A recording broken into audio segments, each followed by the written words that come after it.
Hey tout le monde, on se retrouve dans une nouvelle vidéo. Alors déjà avant de commencer ma vidéo, je tiens à dire que cette vidéo, ça fait 3 fois je la recommence. Peut-être que c'est un signe qu'il fallait pas que je la poste, ou peut-être que c'est un signe qu'il fallait que je persiste. Comme vous avez pu le lire au titre de la vidéo, aujourd'hui je vais m'attaquer à un sujet que je n'ai jamais abordé sur ma chaîne, et Dieu seul sait combien de fois on m'a posé la question sur l'argent sur ma chaîne.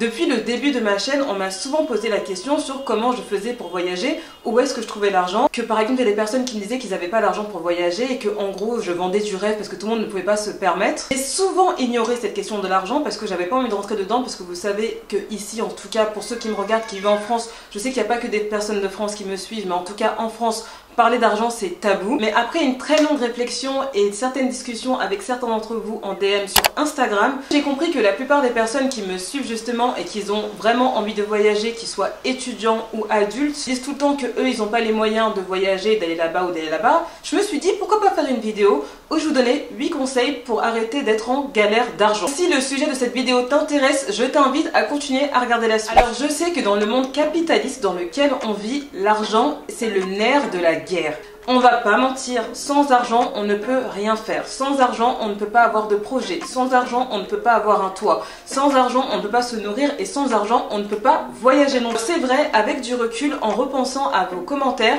c'est vrai que quand on est très restreint financièrement parlant, ça va être très compliqué de pouvoir voyager. Une chose très importante que j'ai envie de mentionner dans cette vidéo, c'est la gestion de l'argent. En fait, la gestion de votre argent fera toute la différence dans votre vie. Alors, c'est vrai que par exemple, si tu gagnes 10 000 € par mois, tu ne te poseras pas les mêmes questions qu'une personne qui gagne 1 200 € par mois ou qui gagne voire moins. C'est un fait. De dire qu'il y a des personnes qui gagnent 1 200 € par mois, certes en tout cas pour les villes, les capitales d'Europe telles que Paris, Londres, peut-être Berlin, j'en sais rien, c'est pas beaucoup. Pas mentir, c'est pas beaucoup pour vivre. Mais il y a des personnes justement qui gagnent ce salaire-là et qui arrivent très bien à s'en sortir parce qu'ils gèrent super bien leur argent. Donc il y a des personnes qui gagnent 4 000 € par mois, donc ça c'est plutôt un salaire de cadre, et on va pas mentir que gagner 4 000 € par mois dans une ville comme Paris c'est vraiment pas mal. Mais il y a des personnes qui gagnent ce salaire-là et qui sont à découvert chaque fin de mois. En vrai le plus important c'est pas combien tu gagnes, c'est ce que tu en fais et c'est surtout comment tu le gères.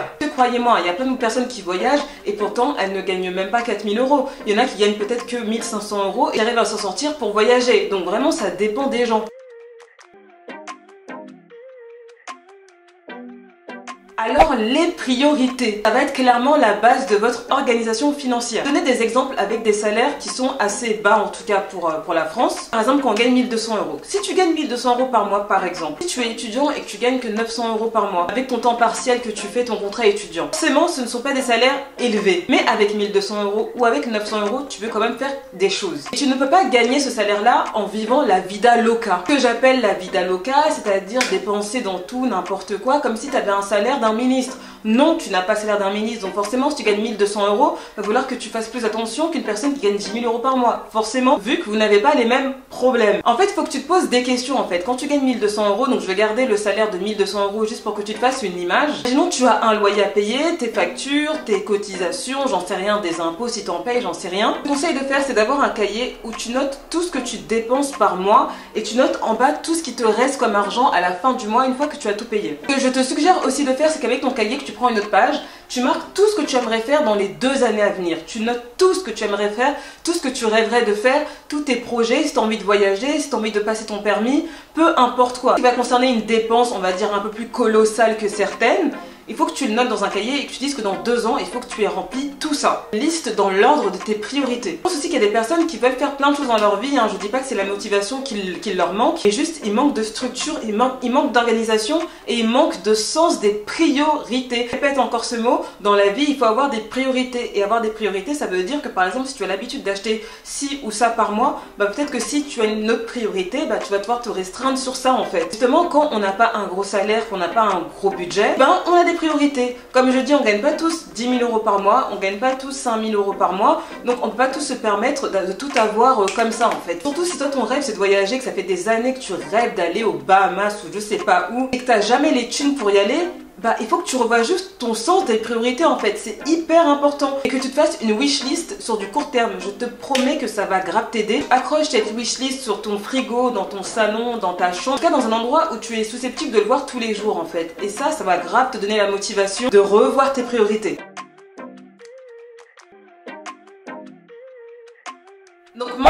parlons des économies. Alors je sais que là, il y en a plein qui vont me dire non mais on sait, pour avoir de l'argent, il faut économiser, tu nous apprends rien. Oui, c'est un fait, là je n'apprends rien, mais il faut savoir qu'il y a énormément de personnes qui n'économisent pas et qui pensent que les choses vont tomber du ciel. Non, la vie, c'est pas ça en fait. Dans la vie, si t'as un projet, si t'as envie de faire un truc, si t'as envie de t'acheter un truc qui coûte cher, si t'as envie de déménager, si t'as envie de voyager, si t'as envie de déménager à l'étranger, j'en sais rien. Il va falloir que tu économises. Et même si tu gagnes pas beaucoup d'argent, même si tu gagnes que 900 € par mois, il va falloir que tu trouves un moyen d'économiser. C'est-à-dire que si pour l'instant tu as un taf justement où tu gagnes pas énormément d'argent, mais que tu veux pas le changer pour l'instant parce qu'il te convient, c'est-à-dire qu'il faut que tu économises en fonction de ce que tu gagnes. C'est-à-dire que si tu gagnes que 1200 € par mois et que tu as un loyer à 700 € et que tu as des charges à payer, machin, forcément tu ne pourras pas mettre 600 € de côté tous les mois. Le but de faire des économies justement, c'est pas de t'endetter en fait, non. Mais tu peux très bien mettre à ta hauteur entre 5 et 20 € tous les mois sur un livret A. Faut pas négliger non plus les petites économies, parce que les petites économies, peut-être que dans 5 ans ça te fera un pactole. Si tu commences à mettre sur un livret A 20 € tous les mois, que si tu mets 20 € et que dans 2 ans tu regardes le total, ça te fait 480 €. Alors certes c'est pas énorme, mais c'est déjà ça. Déjà 480 €, tu peux déjà partir à l'étranger. Quand je suis partie à Los Angeles, j'ai payé mon billet d'avion 390 €. Donc déjà au moins tu payes un billet d'avion. Ce que j'ai envie de dire en gros, c'est de faire même des petites économies. Ça reste des économies que tu négliges, même si c'est que 10 € que tu mets de côté tous les mois, mais c'est déjà un début en fait. Alors par rapport aux dépenses inutiles, parce que je pense que nous sommes nombreux à faire des dépenses inutiles, à acheter des choses qui nous servent à rien, vu qu'on vit dans une société de consommation de masse. Je pense que peut-être que tu t'achètes plein de choses qui ne servent à rien, telles que les vêtements. Alors je ne dis pas que les vêtements ça sert à rien, peut-être que tu fasses 2 fois du shopping dans l'année, donc ça veut dire au mois de janvier pendant les soldes et pendant les grandes vacances, tu fais le stock.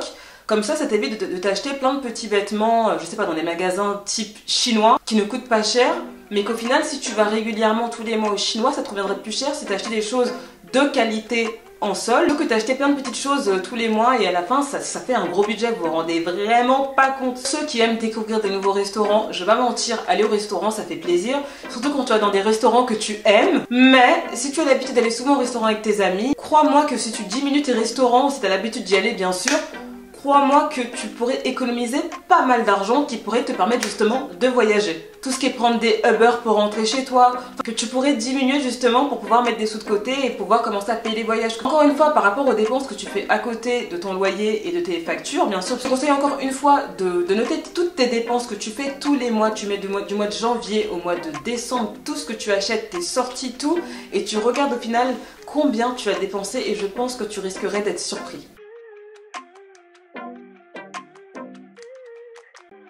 Alors quand je parle de crédit, je parle pas forcément de crédit à la banque, même si je parle aussi des crédits à la banque, mais je veux dire je ne parle pas uniquement de ça. Je parle de crédit, c'est d'acheter des choses en plusieurs fois. Par exemple acheter un téléphone en 10 fois, ou acheter un ordinateur en 5 fois, acheter des meubles en 10 fois. Tu peux le concevoir quand on déménage, on n'a pas les fonds nécessaires pour s'acheter des meubles en fait. Mais en fait maintenant ces facilités de paiement qu'on a d'acheter en plusieurs fois parce qu'on n'a pas la somme maintenant en fait pour s'acheter quelque chose, et ben ça devient vite un vice en fait. Quand tu te rends compte que tous les mois tu as au moins 200 € qui part, ou 100 ou 50 €, peu importe ce que tu achètes en plusieurs fois, en tout cas tout ce qui part tous les mois et tout ce que tu aurais pu économiser parce que tu as acheté trop de choses en plusieurs fois, tu perds de l'argent en fait. Tu passes ton temps à payer des dettes en fait. Tu passes ton temps à avoir des dettes, à payer des factures et à devoir de l'argent. Et il n'y a rien de pire. Dans la vie, la vérité, il vaut mieux avoir le moins de dettes possible. Je peux le concevoir qu'on fait des crédits immobiliers, des prêts immobiliers pour s'acheter un appartement, des prêts auto, j'en sais rien. Et des choses qui nécessitent quand même un prêt. Moi je parle de ces petits prêts là, parasites qui viennent te vider ton compte bêtement. Vraiment, si tu peux éviter les paiements en plusieurs fois,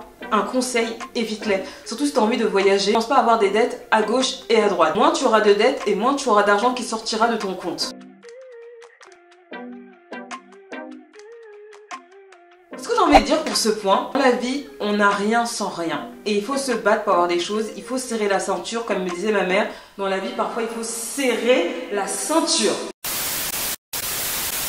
Et faire des sacrifices justement, c'est parfois se refuser certaines choses, de s'acheter certaines choses, justement de ne pas aller au restaurant. Faire des sacrifices dans la vie. Si vous voulez atteindre vos buts, si toi ton rêve c'est de voyager et de découvrir le monde, il va falloir que tu fasses des sacrifices. Tu ne peux pas tout avoir en même temps. Tu n'es pas possible. Oui, il faudra que tu fasses des sacrifices. Par exemple, moi quand je suis partie l'année dernière 3 mois en Colombie et en même temps j'avais atterri à Cuba et au Mexique, j'ai fait un sacrifice, c'est que j'ai lâché mon appartement. J'ai fait ce sacrifice, mon rêve c'était de partir en Colombie. Je voulais partir pour 3 mois. Alors je me suis dit qu'est-ce que je fais, je ne pourrais pas garder mon appartement à côté. Je ne pourrais pas payer mon voyage plus mon appart à côté, donc j'ai dû lâcher mon appartement pour voyager. J'ai fait ce sacrifice. Pour vous donner un exemple de sacrifice que j'ai pu faire et des sacrifices que vous devrez faire dans votre vie en fait. La vie est faite de choix et vraiment faites les meilleurs choix pour vous. Pour ce point, ce que j'ai envie de dire, c'est que dans la vie, il ne faut pas être trop gourmand parce que quand on est trop gourmand, on passe à côté de plein de choses. Généralement, quand on est trop gourmand, on se casse la gueule.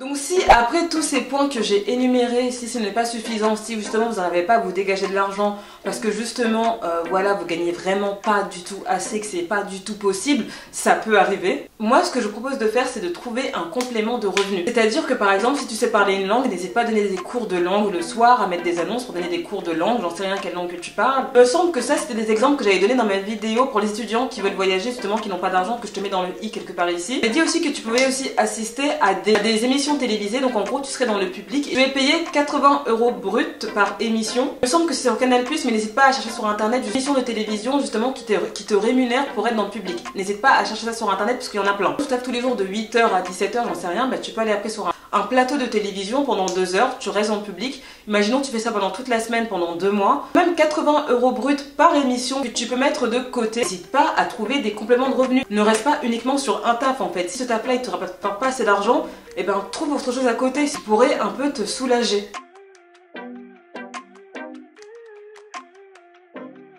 Et le dernier point, c'est la patience. Alors certes, il y a des personnes qui ont des facilités à voyager parce qu'elles ont plus de moyens ou elles ont aussi plus de temps, donc voilà, et d'autres qui mettront plus de temps. Leurs conditions financières ne leur permettent pas et peut-être que ces personnes-là ont beaucoup de choses à rembourser ou peut-être que ces personnes-là aident leurs parents financièrement, donc c'est pas aussi simple que je le dis dans les vidéos. Que tu sois patient en fait, faut pas te dire parce que telle personne fait ci, ça, et que toi tu n'as pas ça, tu ne l'auras jamais. Chacun son heure, chacun son rythme. Peut-être que c'est pas encore ton moment et qu'il faudrait que tu redoubles d'efforts et de patience pour que ça arrive. Une phrase en anglais qui dit make it happen, je crois qu'en français ça veut dire fais en sorte que ça se réalise en fait. C'est à toi de te battre, c'est à toi de travailler dur. Que certes qu'on n'est pas tous égaux, que voilà, il y a des personnes, eux, ils auront les choses beaucoup plus facilement que toi. C'est la vie en fait. Faut pas que tu te compares à eux, il faut que tu restes focalisé sur ton objectif en fait. Tu dis voilà, j'économise, je me bats, je fais un complément de revenu, je me restreins sur certaines choses parce que je rêve d'aller, je sais rien, en Kenya faire un safari qui va me coûter peut-être 4000 € le voyage. Pour économiser 4000 € d'ici 3 ans et peut-être pas avant. Reste concentré sur l'objectif parce que c'est clair que la patience c'est pas facile. Hein.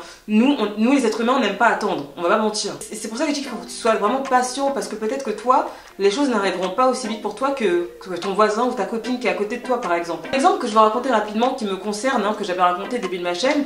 Quand je suis partie au Brésil pour la première fois, j'avais 18 ans. C'était exactement le 27 juin 2007. Et je me rappelle de la date comme si c'était hier. C'était maintenant il y a 12 ans que j'ai payé ce billet d'avion là toute seule. C'est-à-dire que quand j'avais 17 ans, donc à la rentrée 2006, je gardais mon neveu et une petite qui était aussi avec lui à la maternelle, parce que mon neveu était à la maternelle à cette époque. J'allais les chercher tous les deux et la fille que je gardais à côté de mon neveu, en fait, cette petite, je gagnais 150 € par mois et j'ai économisé à peu près 130 € tous les mois, donc je me gardais 20 € pour pouvoir de temps en temps me taper des McDo avec mes copines parce que nous à l'époque, on n'allait pas au restaurant, on n'avait pas les moyens des restaurants, on allait au McDo et quand on allait au McDo, on était heureuse. Et j'ai économisé cet argent à la sueur de mon front. Mon Dieu en est témoin. Pourtant, j'étais quelqu'un d'hyper dépensier. Je vous dis, j'étais quelqu'un de très compulsif en fait. Dès que j'avais de l'argent, il fallait que je m'achète des choses, des vêtements, tout ça. Là, j'avais un but et c'était la première fois que j'avais de l'argent sans mes parents en fait. Que c'était moi-même qui me prenais en charge.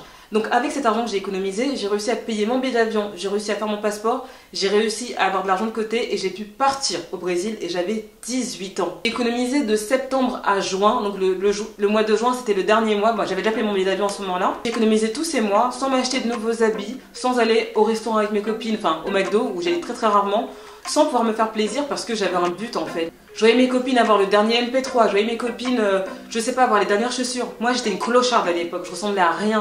Ça m'apportera humainement dans ma vie cet argent dans lequel je vais investir. Et j'avais que 18 ans, je pensais déjà comme ça. Hein. Ça n'a pas de prix parce que les habits, je sais que dans 10 ans, je m'en foutrais de ces habits-là. Et je sais qu'aujourd'hui, ça a été la meilleure des choses que j'ai faites dans ma vie. Ma copine, elle me disait, ouais, mais toi, t'as jamais d'argent.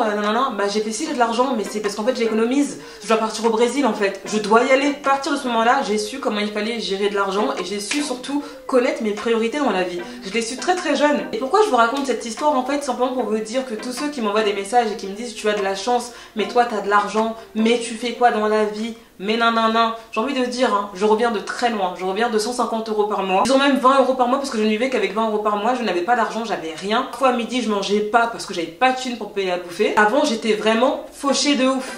Je reviens de très loin. Alors quand les gens me disent que j'ai de la chance, en général je n'aime pas qu'on me dise ça parce que ce n'est pas vrai. Je n'ai pas de chance. J'ai toujours fait en sorte que les choses se réalisent dans ma vie et je me suis toujours battue pour que ça arrive. Les choses que j'ai pu avoir dans ma vie ou que j'ai pu faire, c'est pas tombé du ciel. J'ai tout fait pour que ça se réalise et j'ai mis tout en œuvre. Donc j'ai pas eu de chance dans ma vie, j'ai travaillé, je me suis battue et j'y ai cru. J'ai été jusqu'au bout. C'est pour ça que j'ai tout ce que j'ai aujourd'hui. Maintenant certes, aujourd'hui je ne gagne pas 150 € par mois, d'ailleurs Dieu merci, sinon je vivrais pas. Et quand je fais tous mes voyages, je me rappelle d'où je viens en fait. Je me rappelle de quoi je suis partie et comment tout a commencé. Et je me dis mais waouh, tout le chemin que j'ai parcouru, tout ce que j'ai fait, j'ai réussi à réaliser toute seule.